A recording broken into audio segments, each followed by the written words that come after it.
the world headquarters of Fox News, it's The Kelly File with Megyn Kelly. Developing tonight, two big stories involving the White House frontrunners from both sides of the aisle. Newly released emails from Hillary Clinton's private server raising new questions over her health. Back in December 2012, Mrs. Clinton suffered a serious concussion, and now we see an email from a month later. Critics say it showed Mrs. Clinton was confused. She wrote to a top agency official, quote, "The Brits have just called for their citizens to leave Somalia. What's our position?" The response, "We have a long-time published travel warning against all travel to Somalia." It was updated last month. Plus, a possible war of words starting tonight between Donald Trump and a GOP candidate who is rising in the polls, Senator Ted Cruz. I don't think it's good advice for us to get in the business of blasting each other. Now, I do think, let me be very clear, I don't believe Donald Trump is going to be our nominee. I don't believe he's going to be our president. There's only one way you get to the top, and it's all through Trump, let's face it. Even I think Cruz is going to have to hit me because, you know, he's a nice guy. At some point he's going to have to hit me, right? It's going to be a sad day, but we will hit back, I promise. Mark Thiessen is a Fox News contributor and a former speechwriter to President George W. Bush. Bill Burton is a former White House press secretary for President Obama, deputy. Okay, great to see you both. So let's just start with Hillary Clinton. Mark, what exactly is the issue? We know she had a concussion. So what is the issue raised by the emails? Yeah, it's not so much that she had a concussion and whether she's fit for the office. It's that she misled the American people about her condition. I mean, on January 7th, State Department spokesman Toria Nuland said when she came back to work that Clinton was fully recovered. 19 days later, we now have an email from her closest aide, Huma Abedin, confiding to another Clinton aide that Hillary was often confused on the job.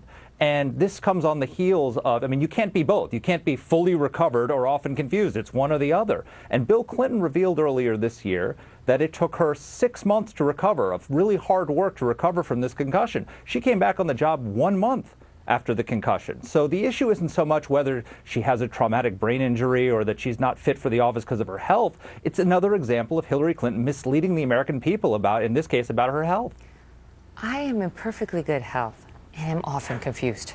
I mean, I'm not sure that the case has been made, Bill.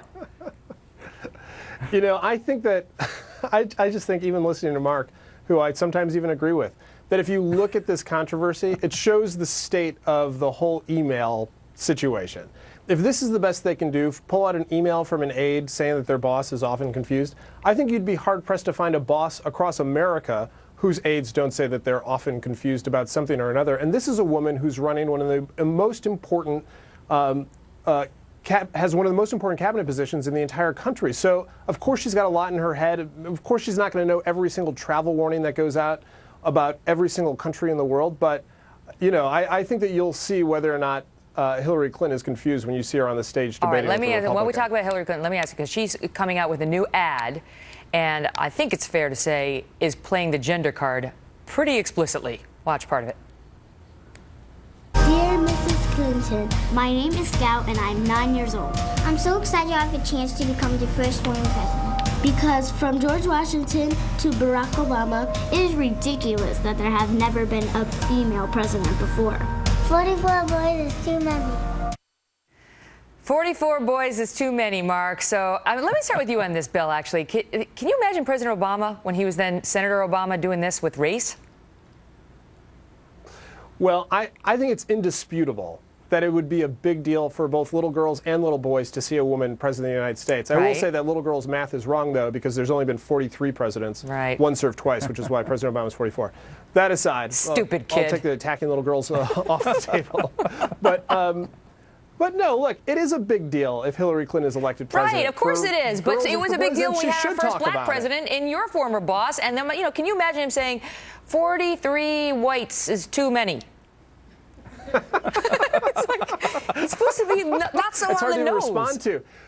It's hard to even respond to, but the truth is, it is kind of too bad that there has been 43 presidents that haven't been women. You tell me, Mark, whether we all know she's a woman. We all know she would be busting that ceiling.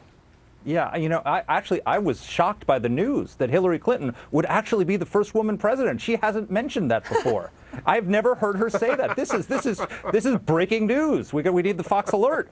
Hillary Clinton would be the first woman president. All right. Maybe that might be a theme of her campaign. Let me shift gears with you to Ted Cruz and Donald Trump. I don't know if officially the bromance is over, Mark, but Cruz for the first time is saying Mr. Trump is not going to be the president. He's not going to be the nominee. And this comes as he's rising in the polls in Iowa. Coincidence? No, not a coincidence, but I don't think we'll have a full-fledged food fight. I mean, I think what Ted Cruz has been running a brilliant political campaign. I mean, he's stayed under the radar. He's stayed out of the food fights. He hasn't attacked Trump. He's slowly been building his base. He's been courting the evangelical vote, and while not attacking Donald Trump. And I think he feels that he is the candidate who is now he's in third place, tied for third place nationally, tied for first in Iowa. I mean, it's working. And he's the candidate who's most natural to pick up the Trump voters, supporters who might defect from him because he hasn't attacked Trump, agrees with him on the issues, and also can claim to be an outsider who's hated by the GOP establishment. And also he's positioned to pick up Ben Carson supporters because they're mostly evangelicals. So he's the guy most likely to pick up anyone falling away from the two frontrunners. That puts him in a really strong position. Bill, do you think obviously you're against all these guys, but do you think there is a realistic nomination that Ted Cruz could become the GOP nominee?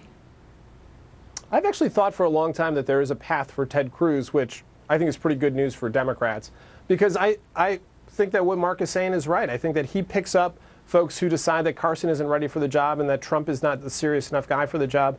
And for the breaking news today is that for the first time I actually agree with Ted Cruz. Donald Trump is not going to be the nominee of that party. Okay, but wait, let me ask you about that. Why do you think that? Because he's leading in all the polls, and today we had reports that the GOP establishment is now going to say, all right, we got to do something about this guy.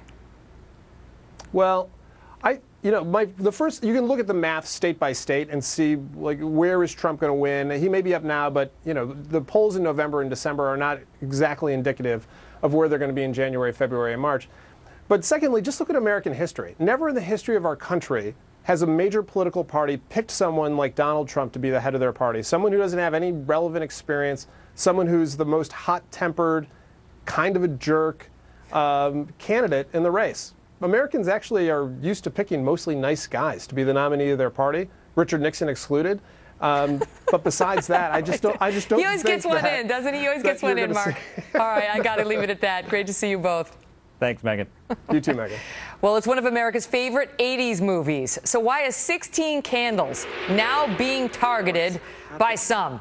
Suggestions that it should never be shown again because it's offensive to basically every minority group on Earth.